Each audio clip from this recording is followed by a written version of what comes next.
Hey guys, welcome to the Elite Boss. Go ahead and grab your hero. If you have the monkey knowledge, go ahead and put out the free dart. We're going to go ahead and start out with 3 farms. We're going to make them 200s. We're going to create a bank. If you've seen any of my other previous videos, we're going to create the bank first for an early farming strategy, and then we'll venture away from this. After we get the third one, go ahead and grab any one of your farms and upgrade it to a 220. That's going to be the one that's going to be the bank. Upgrade another one to a 202. Sell the 202 and the 200, and then create your bank. You'll go ahead then and place out 2 more farms. We're going to make those 200s. The bank should hit the 9,500 at that point, and then we'll go ahead and continue our farming strategy. On this run, if you're following it exactly, I place another farm and make it a 200, and when I collect the bank, I upgrade each one of them to 3 200s, and then I place out a discount village. I highly suggest placing out the village and making it a discount village, making it a 102. It will take off the cost of upgrading all of those farms. I just messed up on that. When you do go ahead and place that, go ahead and continue with your farming strategy. I'm going to place out another farm and make it a 320. If you do have lead, you can use your hero ability, but we will put an engineer and make it a 014. Target the trap towards the top. That way, when the trap collects, it will generate income. Place out a druid to help with that lead and make it a 130, and we'll continue on with our farming strategy. So I'm going to go ahead and place out another farm. I'm going to make it a 320, kind of fill up as many as you can within range of your discount village, and then loop back around, and we're going to upgrade 2 of our farms to 420s and upgrade your druid to a 140.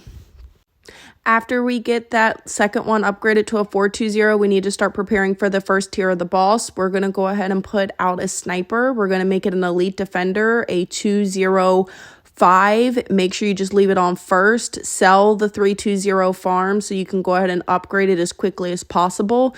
Again, within range of your village, upgrade when you can and make it a 402 sniper. Leave it on first. That way it can help with the balloon cleanup. As soon as you get that second sniper out, go ahead and put out a ninja towards the track, and we're going to make it a 204. Just upgrade when you can. You don't need to collect from the bank. You can just upgrade when you can. After you get this is going to be enough to hold for the first tier of the boss.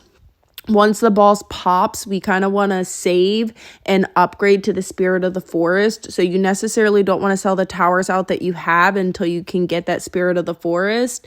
So once the boss pops, I'm just going to kind of continue generating income, and I'm not going to continue my farming strategy. I'm going to save up a little bit.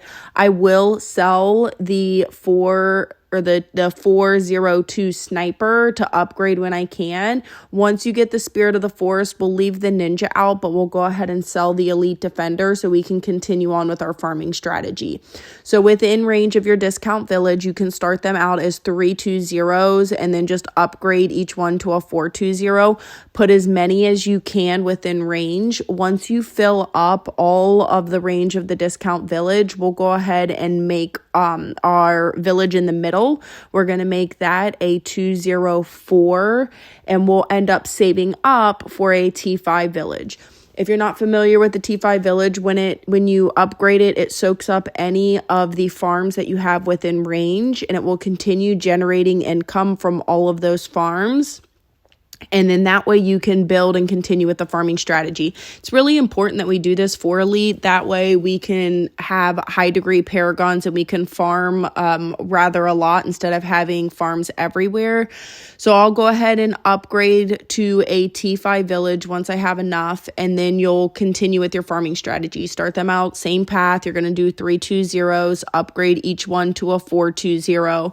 Once you upgrade several of them to a 420, we need to start preparing for the third tier of the boss. So when you get to around like 58, I would stop farming because we need to be prepared to have our towers out once the boss comes out, especially with the limited amount of space that we have.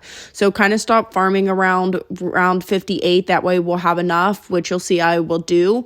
Go ahead and grab your ninja, upgrade it to a T5 to a 205. You can leave it on first.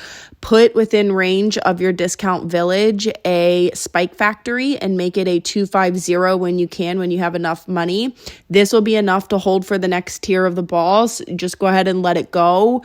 When the boss pops, you can go ahead and sell that spike factory and upgrade any one of your farms to a T5. So you can grab any one of the 420 farms and make it a 520.